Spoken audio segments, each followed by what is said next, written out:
जय हिंद साथियों, मैं विकास स्वागत करता हूं आपके अपने यूट्यूब चैनल पे बिहार दरोगा 1275।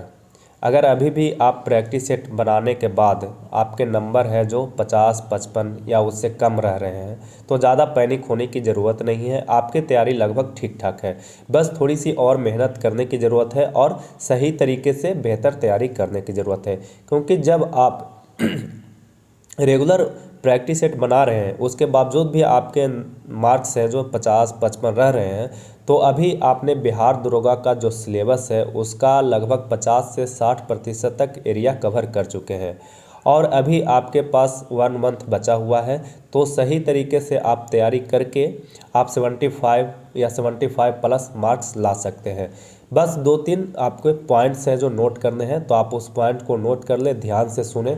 तो सबसे पहला पॉइंट्स है कि जब भी आप प्रैक्टिस सेट बनाते हैं तो उस प्रैक्टिस सेट को अच्छे से देखें कि किस सब्जेक्ट से मेरा क्वेश्चन है जो छूट रहे हैं, नहीं बन पा रहे हैं या फिर है जो आपके गलत हो रहे हैं। उस सब्जेक्ट को आप नोट करें। उस सब्जेक्ट को आपको टॉपिक वाइज भी नोट कर सकते हैं कि किस टॉपिक से मेरे क्वेश्चन है जो छूट रहे हैं और गलत हो रहे हैं। उस सब्जेक्ट को नोट करने के बाद उस पर आप अच्छे से ध्यान दें, फोकस करें, ज़्यादा टाइम दें। जितना पहले दे रहे हैं उससे ज़्यादा टाइम देकर आप उस सब्जेक्ट को कंप्लीट कर सकते हैं। क्योंकि आपका जो सब्जेक्ट कमज़ोर है, जिस सब्जेक्ट में आप कमज़ोर हैं उसी से आपके क्वेश्चन है जो छूटते हैं या फिर गलत होते हैं। तो इससे आपको पता चल जाएगा कि कौन से सब्जेक्ट पे हमको ज़्यादा फोकस करने की ज़रूरत है। तो ये आपका पहला पॉइंट है। दूसरा पॉइंट है कि कई स्टूडेंट ऐसे होते हैं कि एक ही सब्जेक्ट को बार बार पढ़ते रहते हैं, उसमें किसी भी सब्जेक्ट में पढ़ने में मज़ा आता है या अच्छा लगता है तो उसको बार बार रिपीट करते रहते हैं। तो ऐसा नहीं करना है। आपके जो सब्जेक्ट अच्छे हैं, जिस सब्जेक्ट में आप अच्छे हैं उस सब्जेक्ट को आपको साइड में रखना है, बस उसको रिवीजन करना है।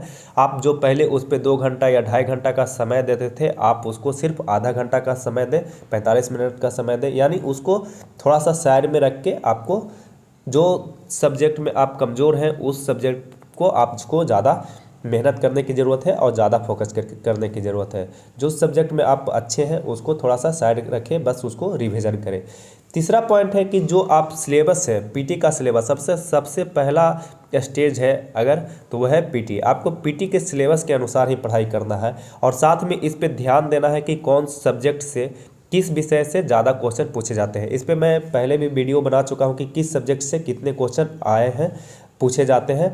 तो इसमें सिर्फ 4 सब्जेक्ट हैं जो आप 4 सब्जेक्ट को अच्छे से कवर करके पीटी में आप रिजल्ट प्राप्त कर सकते हैं। तो पहला सब्जेक्ट है जो करेंट अफेयर का है। इसमें सबसे ज़्यादा क्वेश्चन लगभग 25 से प्लस क्वेश्चन पूछे जाते हैं। तो करेंट अफेयर को एकदम पूरी तरह से अच्छी तरह से पूरे 1 साल को कवर करना है, यानी 2023 पूरी तरह से कवर आपको रहना चाहिए।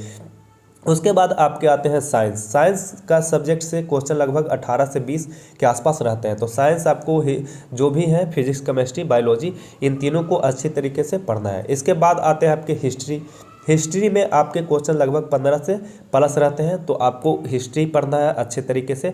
और चौथा है ज्योग्राफी में आपके भी जो क्वेश्चन पूछे जाते हैं वो 15 या 14-15 क्वेश्चन के आसपास रहते हैं। तो इन 4 सब्जेक्ट को आपको पूरी तरह से, अभी 1 मंथ का समय बचा हुआ है, आप इस 4 सब्जेक्ट पे कमांड करके आप पीटी में आसानी से रिजल्ट प्राप्त कर सकते हैं। तो ये 3 पॉइंट है। आप इस 3 पॉइंट्स को आप अच्छे तरीके से नोट करके या फिर इसी के अकॉर्डिंग आप पढ़ाई करिएगा तो आपके मार्क्स है जो 75 प्लस आ सकते हैं 1 मंथ के तैयारी में। तो ये था आपके लिए एक छोटा सा वीडियो। तो अगर आपको ये वीडियो पसंद आया तो वीडियो को ज़रूर लाइक करिएगा और अभी तक मेरे चैनल को सब्सक्राइब नहीं किए तो चैनल को ज़रूर सब्सक्राइब कर लीजिएगा।